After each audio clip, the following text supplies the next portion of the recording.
Baiklah, kali ini saya akan menceritakan pengalaman disantet oleh pesaing kedai-kedai sebelah, korban santet keluarga Santoso, pemilik usaha ayam goreng yang sukses, tinggal di rumah berlantai 2 yang hangat dan nyaman. Di lantai bawah terdapat ruang keluarga tempat mereka berkumpul setelah lelah bekerja di kedai. Disinilah mereka berbagi cerita, tertawa bersama dan menikmati momen-momen menyenangkan. Lantai paling atas terdapat kamar-kamar untuk setiap anak, dan Pak Santoso dan istrinya. Setiap ruangan memiliki suasana yang mencerminkan kepribadian penghuninya. Meski disibukkan dengan bisnis ayam goreng kremes, keluarga Santoso tetap menyempatkan diri untuk berkumpul dan menikmati hangatnya kamar 2 lantai miliknya yang berperabotan lengkap. Rumah tentang cinta dan kebahagiaan. Tiap hari mereka berjualan ayam goreng kremes mereka dengan penuh semangat dan keceriaan. Usaha kuliner mereka itu memberikan penghasilan yang cukup untuk menghidupi keluarga dengan baik. Bapak Andi dan Bima selalu menyambut pelanggan dengan senyum ramah. Mereka mahir dalam meracik bumbu ayam goreng yang lezat dan memberikan pelayanan terbaik. Ibu Sari dan Cinta di sisi lain, dengan telaten menyiapkan bahan-bahan dan menggoreng ayam kremes hingga renyah dan menggugah selera. Kesuksesan kedai mereka tidak hanya dari rasa masakan yang autentik, tetapi juga karena kegigihan dan kerjasama solid seluruh anggota keluarga dalam menjalankan bisnis ini. Keramahan dan keakraban mereka menjadikan kedai sebagai tempat yang selalu disambut baik oleh para peminat kuliner di kota itu. Berkat penjualan ayam goreng kremes yang konsisten dan laris, keluarga Santoso dapat menabung dan memenuhi kebutuhan hidup mereka dengan baik. Penghasilan dari kedai memungkinkan mereka untuk memiliki rumah nyaman 2 lantai dan hidup berkecukupan tanpa kekurangan. Meskipun hanya usaha ayam goreng kremes keluarga Santoso cukup sukses, kedainya besar dan terkenal di daerahnya, ternyata mereka memiliki saingan yang juga menjual menu serupa. Kedai saingan ini lokasinya sekitar 1 km jauhnya dari kedai milik keluarga Santoso. Awalnya, keluarga Santoso sedikit khawatir dengan hadirnya pesaing baru ini. Namun, mereka tetap fokus untuk memberikan pelayanan dan kualitas masakan yang terbaik kepada para pelanggan setia mereka. Bapak Andi dan Bima selalu memastikan bumbu racikan mereka benar-benar otentik dan lezat. Ibu Sari dan Cinta pun tak pernah lalai dalam mengawasi proses penggorengan agar ayam goreng kremes mereka selalu renyah dan gurih. Selain itu, keramahan dan keakraban yang ditawarkan keluarga Santoso menjadi nilai tambah tersendiri. Para pelanggan merasa nyaman dan dianggap seperti tamu istimewa di kedai milik keluarga ini. Meskipun di awal sempat ada kekhawatiran, namun loyalitas pelanggan setia dan kualitas masakan yang konsisten membuat kedai ayam goreng kremes keluarga Santoso tetap mampu bertahan menghadapi persaingan. Bahkan, banyak pelanggan yang justru merekomendasikan kedai ini kepada kerabat dan teman-teman mereka. Keluarga Santoso pun tetap bersyukur dengan pencapaian bisnis mereka saat ini. Mereka berharap dapat terus memberikan sajian terbaik sambil menjaga kebersamaan dan keharmonisan yang selalu mereka jaga. Singkat ceritanya, setelah beberapa bulan menjual ayam goreng kremes, terjadi perubahan sikap pada Bapak Andi yang berbeda dari biasanya. Awalnya, beliau selalu ceria, ramah, dan menghargai pelanggan maupun keluarganya. Namun belakangan ini, Bapak Andi mulai terlihat murung, mudah tersinggung, dan kurang sabar. Sikapnya yang berubah ini membuat Ibu Sari dan anak-anaknya merasa kebingungan. Usaha ayam goreng yang biasanya dijalani dengan sukacita, kini seolah menjadi beban bagi Bapak Andi. Komunikasi di rumah juga mulai terganggu akibat mood Bapak Andi yang sering mendadak berubah. Suasana hangat dan bahagia yang biasa menyelimuti keluarga Santoso kini mulai berkurang, melihat perubahan sikap kepala keluarga. Ibu Sari dan anak-anaknya mencoba untuk mencari tahu penyebabnya dan membujuk Bapak Andi untuk kembali seperti dulu. Namun usaha mereka seringkali gagal. Keluarga yang dulu begitu bahagia itu pun kini diselimuti kekhawatiran. Mereka berharap Bapak Andi segera pulih seperti sedia kala agar kehangatan dan kebahagiaan bisa kembali menghiasi rumah mereka. Ternyata perubahan sikap Bapak Andi disebabkan oleh masalah kesehatannya. Beliau mengalami sakit pada kakinya yang cukup parah sehingga tidak dapat berjualan ayam goreng kremes seperti biasanya. Kondisi ini tentu saja membuat Bapak Andi merasa frustasi dan khawatir dengan keberlangsungan usaha keluarga mereka. Rasa sakit yang dideritanya juga membuatnya mudah tersulut emosi. Melihat situasi sulit ini, Ibu Sari sebagai istri yang baik mengambil alih tugas suaminya di kedai. Dengan dibantu Bima dan Cinta, mereka bertiga membagi tugas agar penjualan ayam goreng kremes tetap bisa berjalan. Ibu Sari mengambil alih bagian meracik bumbu dan menggoreng. Sementara Bima melayani pembeli. Dan Cinta mengurus administrasi kedai. Mereka bekerja sama dengan kompak demi menjaga usaha ayam goreng kremes tetap survive. Pada awalnya berat, namun lambat laun keluarga Santoso bisa mengatasinya bersama-sama. Semangat dan kerjasama mereka terbukti mampu mengatasi kesulitan sementara akibat kondisi Bapak Andi. Keluarga yang tetap rukun dan saling mendukung ini pada akhirnya bisa melewati masa-masa sulit tersebut sambil berharap Bapak Andi lekas sembuh agar kehangatan dan kebahagiaan keluarga mereka dapat utuh kembali. Pada suatu malam saat keluarga Santoso sedang makan malam bersama di ruang makan, tiba-tiba terjadi kejadian yang mencekam. Saat itu mereka berlima sedang menikmati hidangan dengan hikmat. Tiba-tiba terdengar suara keras dari pintu depan yang terbuka dengan sangat kuat diikuti bunyi dentuman yang mengejutkan. Jeduar, mereka semua kontan terkejut dan saling menatap dengan wajah ketakutan. Suasana yang semula hangat dan tenteram seketika berubah mencekam. Bapak Andi yang masih terbatas gerak karena masalah kakinya berusaha bangkit dari kursi untuk melihat apa yang terjadi. Ibu Sari memeluk erat Bima dan Cinta dengan wajah pucat pasi. Untuk sesaat, tidak ada yang berani bersuara atau beranjak dari tempat duduk mereka. Keheningan mencekam menyelimuti ruang makan itu. Berbagai prasangka buruk mulai memenuhi kepala mereka masing-masing. Apakah ada maling yang menerobos masuk? Atau hantulah yang membuka pintu depan secara misterius? Pikiran-pikiran horor pun mulai berkeliaran di benak keluarga bahagia itu. Dengan takut-takut akhirnya Bapak Andi memberanikan diri untuk memeriksa ke pintu depan bersama Bima. Sementara Ibu Sari dan Cinta menunggu dengan cemas di ruang makan. Singkat ceritanya, setelah Bapak Andi dan Bima memberanikan diri untuk memeriksa pintu depan, mereka dikejutkan dengan hempasan angin kencang yang menerjang begitu pintu dibuka. Wus! Angin kuat berhembus menampar wajah mereka, seolah mendorong tubuh Bapak Andi dan Bima ke belakang. Namun di luar sana, tidak ada apapun yang terlihat janggal ataupun mencurigakan, mereka pun kembali menutup pintu itu dengan bingung.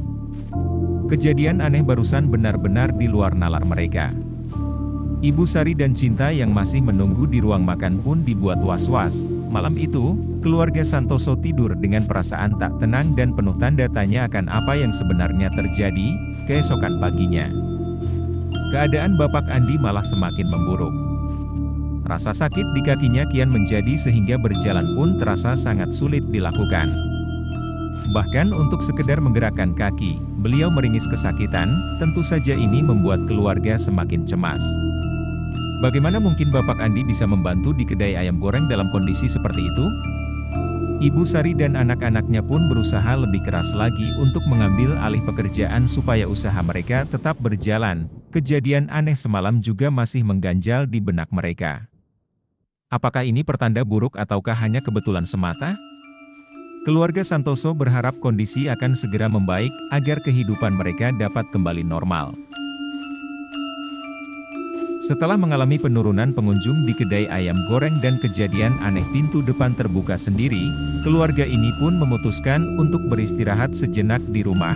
Saat bercengkerama di halaman depan dengan membersihkan rumput dan mencangkul tanah, kondisi Bapak Andi justru semakin memburuk. Beliau yang awalnya hanya sakit di kakinya, kini terlihat kurus kering dan tidak bisa bergerak dari tempat tidur. Keluarga yang semula bahagia itu dipenuhi kekalutan melihat kepala keluarga dalam keadaan memprihatinkan seperti itu. Ibu Sari hanya bisa menemani dengan setia di sisi tempat tidur suaminya.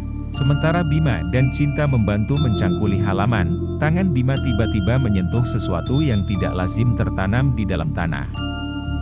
Dengan rasa penasaran, ia menggalinya perlahan dan menemukan sebuah kain putih yang isinya adalah segenggam rambut kepala manusia. Tentu saja penemuan mencengangkan itu membuat keluarga Santoso terkejut bukan main. Dalam kepercayaan mereka, benda-benda seperti itu bisa digunakan untuk menyantet atau menyihir seseorang agar terkena musibah. Setelah menemukan kain putih berisi rambut yang diduga sebagai benda santet itu, keluarga Santoso memutuskan untuk tidak mengubur kembali benda tersebut. Mereka khawatir jika dikubur, bahayanya masih mengancam. Sebagai gantinya, Bima dan Cinta membakar habis kain dan rambut itu di halaman belakang rumah mereka. Mereka berharap dengan membakar benda itu, kutukannya akan lenyap tanpa sisa. Tak lama setelah pembakaran, sesuatu yang ajaib terjadi pada Bapak Andi yang sedang terbaring sakit. Perlahan tapi pasti, beliau yang semula kurus kering dan tak berdaya, mulai mendapatkan sedikit tenaga untuk menggerakkan tubuhnya. Dengan rasa syukur yang luar biasa, Bapak Andi mencoba bangkit dari tempat tidur dan menggerakkan kaki-kakinya yang sempat terlumpuhkan rasa sakit. Meski gerakan masih terlihat pelan dan belum pulih sepenuhnya, namun beliau sudah bisa berjalan perlahan meninggalkan ranjang. Tentu saja hal ini membuat Ibu Sari, Bima dan Cinta terharu bukan main. Mereka langsung memeluk Bapak Andi dengan penuh syukur. Kekuatan doa dan pembakaran benda santet itu seperti menjadi pembuka jalan kesembuhan bagi kepala keluarga mereka. Meski masih butuh proses penyembuhan, keluarga Santoso merasa lega bisa melihat kemajuan pada kondisi Bapak Andi. Harapan untuk dapat berkumpul utuh dan bahagia seperti sedia kala pun kembali terbersit di hati mereka. Kejadian mistis ini sekali lagi mengingatkan keluarga akan pentingnya kebersamaan, doa, dan selalu bersyukur dalam menghadapi segala cobaan hidup. Mereka yakin jika terus bersatu, kebahagiaan akan selalu menaungi keluarga kecil mereka. Singkat ceritanya, saat keluarga Santoso makan malam bersama dalam suasana bahagia setelah Bapak Andi mulai membaik, terjadi kejadian aneh yang mengejutkan lagi. Di tengah makan, tiba-tiba Bapak Andi terbatuk-batuk hebat. Semua terkejut melihatnya. Lalu dengan sangat mengejutkan, beliau memuntahkan sesuatu dari dalam mulutnya, segenggam rambut kepala manusia. Semua terperangah menyaksikan pemandangan mengerikan itu. Ibu Sari sampai terpekik kaget melihat rambut-rambut panjang bermunculan dari mulut suaminya. Bima dan Cinta pun melongo ngeri. Bapak Andi yang ketakutan hanya bisa memuntahkan semua rambut itu ke atas piring di depannya. Wajahnya pucat pasi seperti habis melihat hantu. Setelah semua rambut berhasil dimuntahkan, barulah kepala keluarga itu bisa bernapas lega meski tetap menggigil ketakutan. Peristiwa supranatural itu benar-benar di luar nalar mereka. Keluarga pun menduga hal itu terkait dengan santet yang baru saja mereka bakar. Mungkin ada sisa-sisa kutukan yang masih membahayakan Bapak Andi setelah insiden kakinya sakit. Dengan waspada, mereka mengumpulkan semua rambut yang dimuntahkan itu dan kembali membakarnya hingga tak tersisa. Berharap kejadian mengerikan semacam itu tidak akan terulang lagi. Malam itu, seluruh anggota keluarga tidur dengan perasaan was-was dan ketakutan yang membayangi pikiran masing-masing. Keesokan harinya, setelah mengalami serentetan kejadian aneh dan mengerikan, keluarga Santoso berkumpul untuk membahas situasi ini secara mendalam. Mereka sadar bahwa masalah Bapak Andi yang sempat sakit parah, diikuti penurunan pengunjung di kedai ayam goreng Kremes, lalu kejadian pintu terbanting dan rambut dimuntahkan, semuanya tampak tidak wajar. Obat-obatan medis pun sepertinya tidak manjur untuk memulihkan kondisi Bapak Andi sepenuhnya. Keluarga ini merasa ada kekuatan supranatural atau hal-hal mistis yang tengah mengusik kehidupan bahagia mereka. Setelah berdiskusi, mereka sepakat untuk mencari paman Bapak Andi yang konon memiliki kepekaan terhadap hal-hal gaib. Paman ini bukanlah seorang dukun, melainkan orang pintar yang mengerti dalam hal-hal seperti itu. Ketika keluarga Santoso tiba di rumah paman Bapak Andi, mereka sangat terkejut karena paman itu sudah seperti mengetahui apa yang akan mereka sampaikan bahkan sebelum mereka menceritakan kronologisnya. Kalian pasti kemari ingin berkonsultasi tentang kejadian-kejadian aneh yang menimpa keluarga kalian belakangan ini bukan? Ujar paman dengan tenang. Keluarga Santoso mengangguk terkejut. Bagaimana paman ini bisa langsung mengetahuinya? Paman pun kemudian menjelaskan bahwa ia memang sudah mengetahui permasalahan yang menimpa keluarga Santoso melalui indera keenamnya. Mereka memang sedang dikenai santet atau guna-guna jahat dari orang lain. Orang yang menyantet kalian adalah pesaing dagang kalian sendiri. Pemilik kedai ayam goreng di daerah yang sama, sambung paman. Ternyata, pihak yang menyantet mereka adalah saingan bisnis ayam goreng keluarga Santoso. Paman menuturkan bahwa pelaku menyimpan rasa iri karena kedai ayam goreng keluarga Santoso selalu ramai pengunjung berkat rasa masakan yang lezat dan resep turun-temurun. Rasa iri dan kedengkian itulah yang mendorong pelaku untuk menyantet agar kedai keluarga Santoso sepi dan usahanya terganggu. Bahkan sampai menimbulkan penyakit pada Bapak Andi sang kepala keluarga. Mendengar penjelasan paman, keluarga Santoso merasa sangat terpukul. Mereka tidak menyangka persaingan dagang bisa berbuntut pada tindakan keji seperti ini, namun di sisi lain, hati mereka juga lega karena akhirnya menemukan titik terang atas semua kejadian mistis tersebut. Singkat ceritanya, setelah mengetahui akar permasalahan santet yang menimpa keluarga Santoso, paman pun bergerak untuk membantu menangani masalah tersebut. Paman membacakan doa-doa dengan hikmat untuk membersihkan keluarga Santoso dari pengaruh guna-guna jahat yang menimpanya. Proses pembersihan spiritual ini dilakukan dengan hikmat. Setelah ritual pembersihan selesai, keluarga Santoso merasa lega seakan beban berat yang menghimpit mereka selama ini perlahan terangkat. Paman meyakinkan bahwa pengaruh buruk dari santet akan segera lenyap, yang terpenting kalian harus dekat dengan Yang Maha Memberi dan Menciptakan agar terhindar dari kejadian serupa lagi. Iya Pak D, terima kasih atas bimbingan dan doa-doanya, saya mau pamit pulang, terima kasih Pak D. Mereka pun pulang ke rumah dengan harapan besar akan kesembuhan Bapak Andi dan kembalinya keberuntungan usaha ayam goreng kremes mereka, dan benar saja, keesokan harinya keluarga Santoso Bapak Andi saat pagi ini sudah bisa bangkit dan berjalan dengan baik. Wajahnya yang semula pucat kurus kini sudah segar kembali. Bapak Andi bahkan bersemangat untuk membantu di kedai seperti biasanya. Penyakit aneh yang menderanya hilang begitu saja setelah pembersihan spiritual kemarin. Keluarga disambut sukacita melihat kepala keluarga pulih dengan cepat. Mereka berpelukan dengan bahagia seraya memuji kekuasaan Tuhan atas kesembuhan ini. Tidak hanya itu, ketika membuka kedai pada hari itu, pengunjung berbondong-bondong kembali datang seperti biasanya. Keramaian dan pelanggan setia sudah berdatangan lagi setelah sekian lama kedai mereka sepi. Keluarga Santoso merasa seperti terlahir kembali. Kebahagiaan sudah kembali menghampiri mereka setelah melalui ujian berat yang melelahkan fisik dan batin selama ini. Itulah kisah keluarga Santoso yang disantet oleh pesaing.